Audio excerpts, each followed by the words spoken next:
Assalamualaikum warahmatullahi wabarakatuh.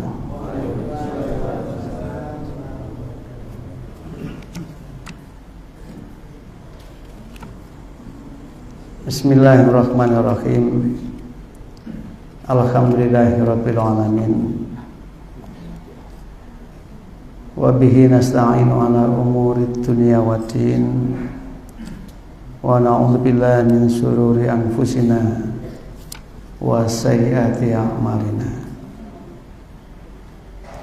Allahumma shalli wa sallim wa barik ala nabiyyina Muhammadin wa ala alihi wa ashabihi wa man tabi'ahum bi ihsanin ila yaumiddin.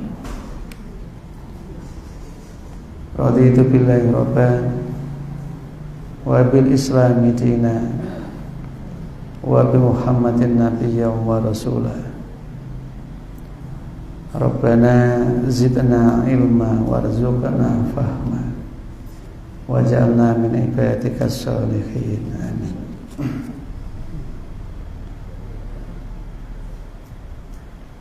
Bapak Ibu jamaah salat subuh dan kajian ilmu Masjid Al-Ikhwan rahimakumullah. Alhamdulillah, puji syukur kita kehadirat Allah Subhanahu wa taala. Sampai saat ini masih dalam keadaan sehat walafiat, masih segar bugar, dan yang utama masih tetap istiqomah dalam iman dan Islam. Bisa rukuk dan sujud melaksanakan ibadah salat subuh dan salat sebelumnya. Kemudian dilanjut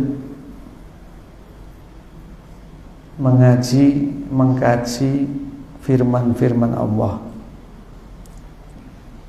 Sebaik-baiknya kalimat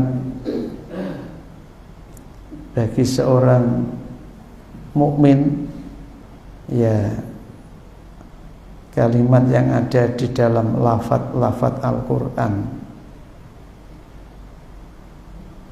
Setiap terucap menjadi kebaikan baginya. Satu huruf saja nilainya bisa 10.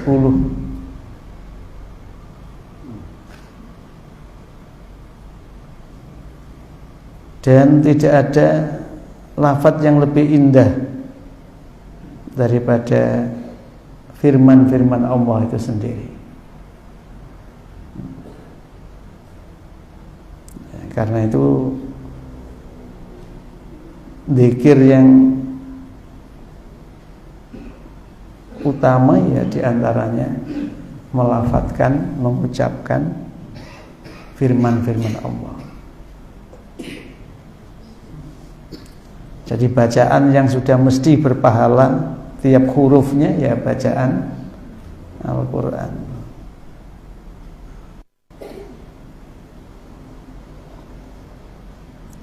Salawat salam semoga senantiasa terlimpah curahkan pada junjungan kita Nabi Muhammad sallallahu alaihi wasallam, yang mengajarkan kepada umat manusia untuk melihat kehidupan dunia ini sebagai permainan dan candaan. Hidup di dunia itu sebagai mainan dan candaan, gurauan. Nek cara kene ageje. Ya, ageje agele. Guyonan.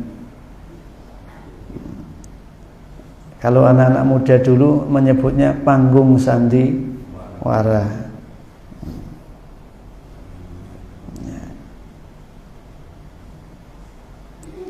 Sehingga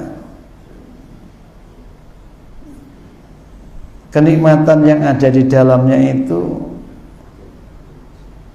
tidak mengikat jiwa bagi yang bisa untuk mengikuti style gaya kehidupan Rasulullah Muhammad sallallahu alaihi wasallam. Jadi kalau nggak bisa ya bal tu'thirunal hayatad dunya tuhibbunal ajilah. Jadi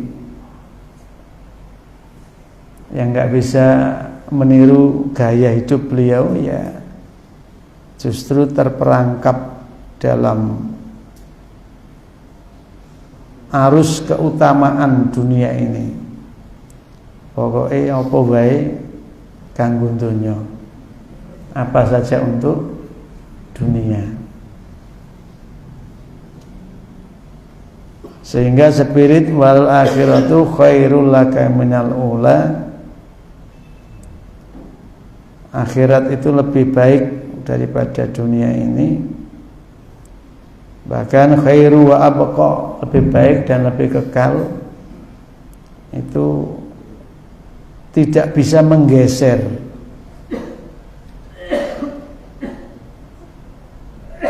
keinginannya untuk selalu mendapatkan manfaat-manfaat, nikmat-nikmat duniawiyat. Itulah yang kemudian disebut orang yang terkelabuhi, orang yang tertipu oleh kenikmatan-kenikmatan yang semu.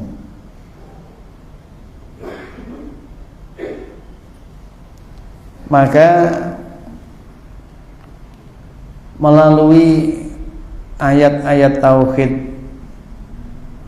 kita didorong untuk lebih memperteguh, memperkukuh, memperkokoh keyakinan kita bahwa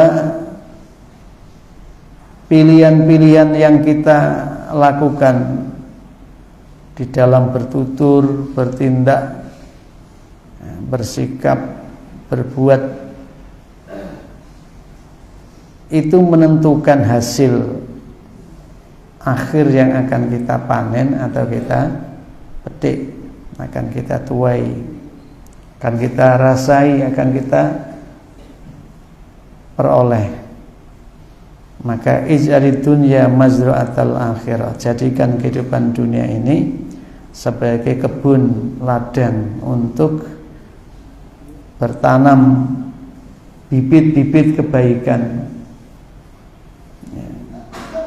agar kita bisa panen kemuliaan dan kebahagiaan, panen selamat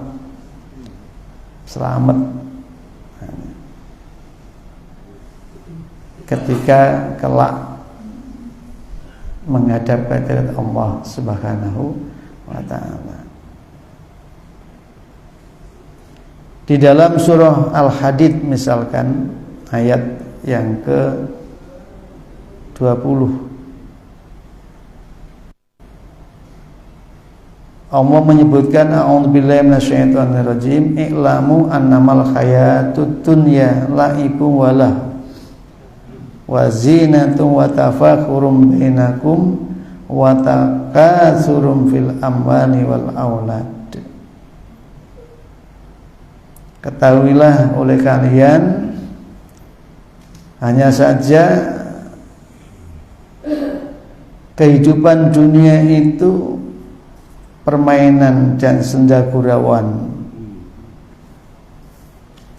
Kehidupan dunia itu hiasan keindahan dan kemegahan,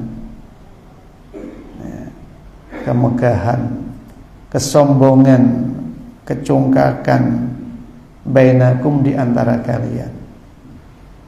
Serta kehidupan dunia itu kaya-kayaan. Apa kaya-kayaan itu? Sugi-sugian, ake-akean. fil amwali wal aulad, di dalam harta-harta dan anak-anak. Nah, jadi wong biyen niku nek donyane akeh iku iso sombong. Wong biyen niku nek anake akeh iku ya iso sombong. Saiki nek anake akeh iso sombong.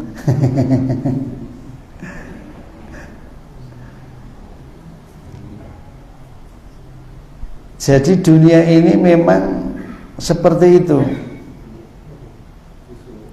Kama sali ghaisin a'jabal kufara nabatuh. Seperti perumpamaan hujan yang mampu menumbuhkan ragam tumbuhan atau pohon-pohon,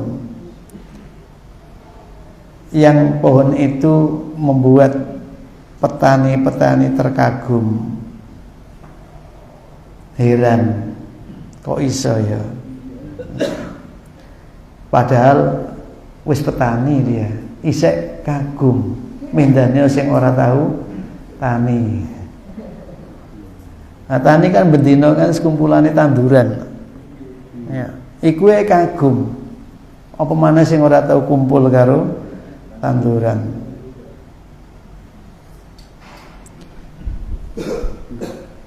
Jadi tumbuhan-tumbuhan itu kalau masih muda, suket-suket itu nek isek enom, itu membuat mata yang melihatnya itu sejuk, nyenengke. Apalagi kemudian dari tumbuhan-tumbuhan itu ada bunga yang warna-warni, ada juga buah yang rasanya macam-macam, medune macam-macam. Jadi ada yang kecut, ono sing legi, ono sing pakak, apa pakak ini. Bentuknya sama, pohonnya agak berbeda, tapi rasanya yang satu manis, yang satu pahit. Iku semongko karo mojo.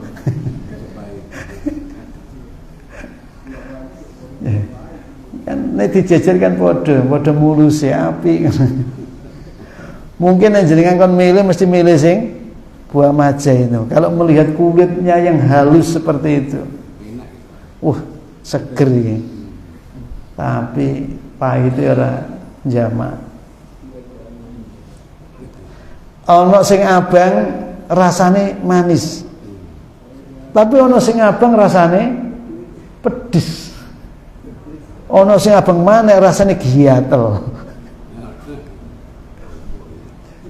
Saya pernah kena yang guatel gitu, gara-gara di Gumitir. Di Gumitir itu ada buah apik gitu ya, merah gitu ya. Ambil, tak coba sama saya, ternyata gatel.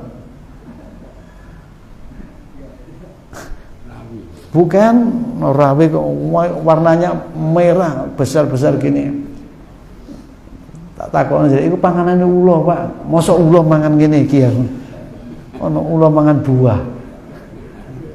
Berarti ular buah itu. Subhanallah.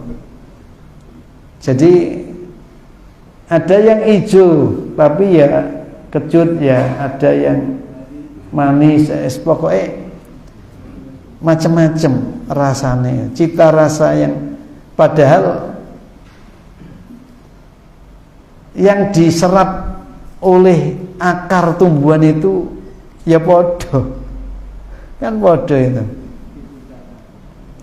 Tapi kok yo sistem organ yang ada di tumbuhan itu kok bisa memproses dengan hasil yang berbeda, hasilnya beda. Ya. Mengagumkan. Petani wae kagum, apalagi yang Tidak. Tapi summa yahiju fataro humus farron. Tidak lama kemudian mengalami perubahan dari yang tadinya enak dipandang, sejuk dilihat, ternyata dalam waktu yang berikutnya petani itu melihat terhadap tanaman tadi itu menguning. Loh, kok wis kuning? Ya nek sampe ngenteni panene ya seneng wis kuning itu. Ya. Kalau memang seperti padi gitu ya ditanam kemudian ya kuning seneng ambean. Ya, wayahe panen kan begitu. Tanaman yang tadinya kokoh kemudian meranggas kuning, godong-godongannya jadi tua. Tidak hanya itu, sumayakunu hutoman, kemudian terbakar. Ya. Jadi tumbuhan yang begitu membuat petani terpesona karena indahnya, ujungnya menjadi bahan bakar, sumber panas, sumber api. Ku dunya diibaratkan kayak ngono kuwi. Ya. Kemudian menjadi bahan bakar. Wa fil akhirati adzabun syadidun. Allah bercerita mengenai kehidupan dunia yang seperti itu karena Allah memberikan alat pada setiap diri manusia untuk bisa merasakan dan kemudian memetakan, memilah dan memilih. Ya. Yang diambil itu apanya, yang ditinggalkan itu apanya. Katakanlah padi, yang diambil apanya? Gabahnya. Yang ditinggal apanya? Jeraminya. Kan begitu. Sing dijukuk gabahe. Gabah wae sing dipangan apa nih? Beras. Beras. Ya. Pokoknya kudu tepat itu ngambilnya. Pada waktu nyelep terus jenengan wadahi apa nih kae? Sing dedek itu apa kae? Nek ngarane kulite iku lho. Sekem. Sing sampean wadahi sekeme, sing sampean buak iku berase. Iku ya orang yang tidak bisa memetakan, tidak bisa memilah dan memilih. Apa maneh sing dijukuk jeramine. Berarti arep dadi sapi sisan. Makan tuh damen. Ya. Manusia itu diberi alat untuk bisa mengenali mana yang itu bermanfaat baginya dan mana yang itu mendatangkan madharat baginya. Makanya ada mata, ada telinga, ada indera yang kita punya itu. Agar tidak salah. Kenapa? Karena kehidupan dunia yang seperti itu akan mengalami perubahan itu sangat berpengaruh di dalam kamu memilihnya.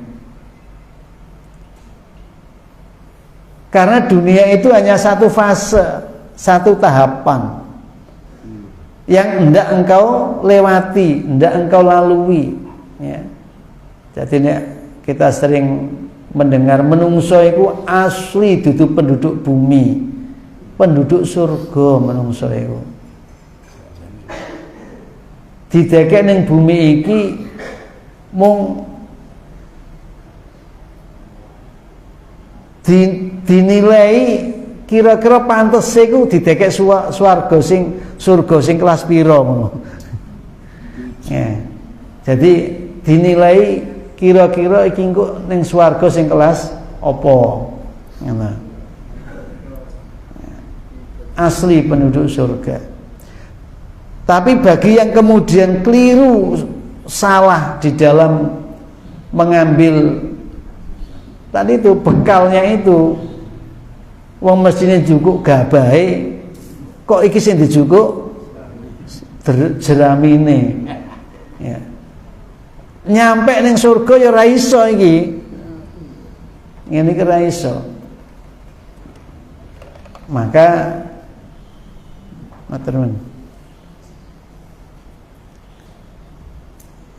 di akhirat itu ada dua peluangnya. Wa fil akhirati, dan di dalam akhirat itu ada adzabun syadidun. Ada siksa yang amat sangat. Cara memandangmu terhadap kehidupanmu di dunia ini jika sampai keliru dan salah, nanti di kampung akhiratmu itu ada tempat yang penuh dengan derita, penuh dengan siksa.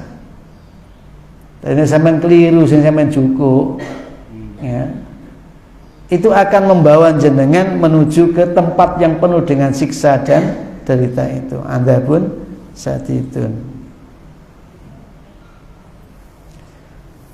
Tapi juga ada wa maghfiratun minallah.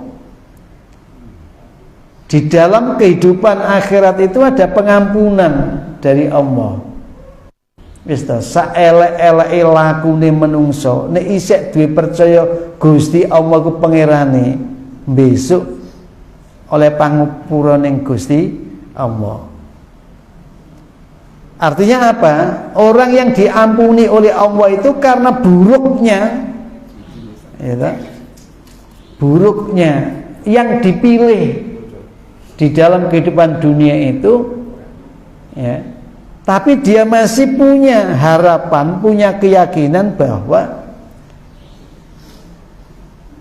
yang mengatur hidup ini Allah, ya, yang mencipta, merawat semua ini Allah. Dia masih punya raditu billahi robba, ridho dengan apapun yang Allah lakukan dalam kehidupannya. Maka orang itu boleh jadi akan mendapatkan ampunan. Ada pengampunan. Ya.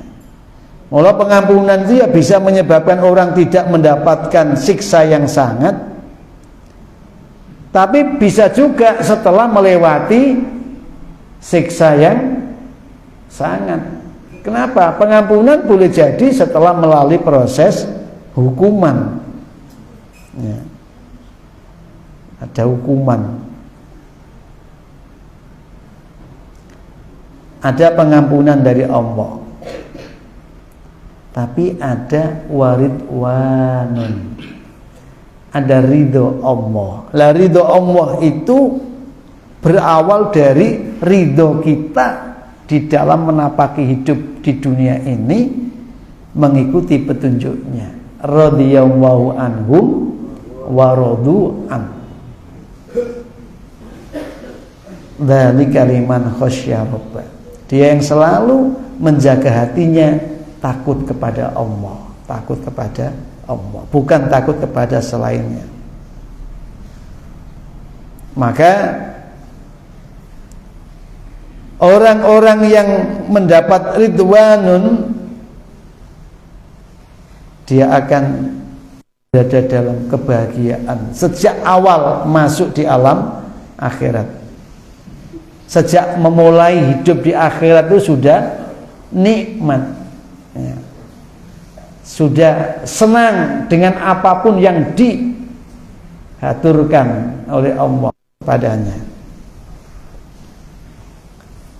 Lagi-lagi Allah menutup ujung firman-Nya itu dengan wa mal hayatud dunya illa mataul ghurur. Tidaklah kehidupan dunia ini kecuali kenikmatan yang semu, kenikmatan yang mengelabui, kenikmatan yang menipu. Ya. Di situ ada lafaz a'jabal kufaro nabatu yang diterjemahkan az-zura, yakni para petani.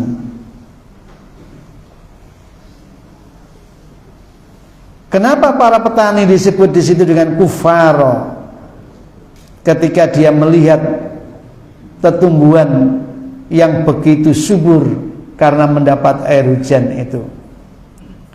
Karena petani-petani itu tertutup pikirannya dari kerugian yang akan ia alami dari proses bercocok tanam. Saking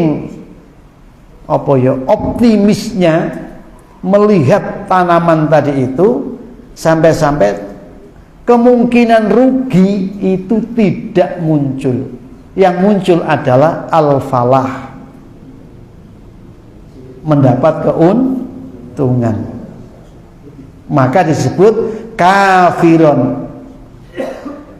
Petani itu telah tertutup hatinya karena begitu senang melihat tanaman-tanaman itu, seolah dia tidak akan pernah merugi walau dia itu membiayai, ya kan? Dia nggak akan merugi. Nek ndelok tandurane koyo ngene iki nggak kira rugi. Lho, dimalah. Selang beberapa hari berubah menguning sebelum berbuah. Ya tak? Kira-kira kecewa enggak ya?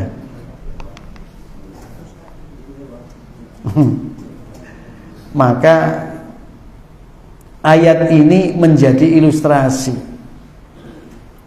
bagi orang-orang yang memiliki jiwa berlebihan, ya, di dalam mensikapi kondisi yang sedang terjadi. Boleh jadi terjadinya seperti orang petani ini yang ngagumi tanaman itu, tetapi ujungnya adalah terbakar. Ujungnya adalah terbakar. Durung sampai panen wis kobong. Lah donya iku ya ngono. Ya. Banyak manusia di ujung itu kemudian menyesal karena dia keliru di dalam mensikapi apa yang ada dalam kehidupan ini. Ya.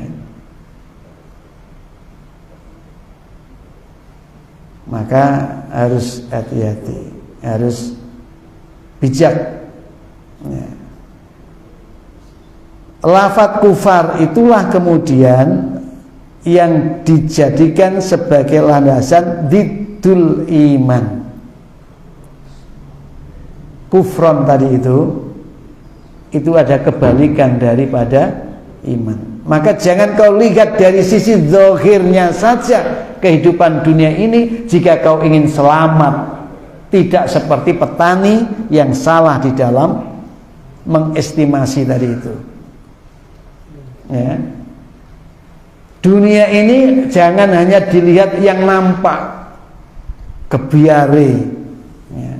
Kalau itu yang kau hanya saksikan, kau tidak menemukan nilai-nilai bahwa dunia ini berubah, dunia ini berubah, dunia ini berubah, dan membutuhkan sikap istiqomah, sikap sungguh-sungguh.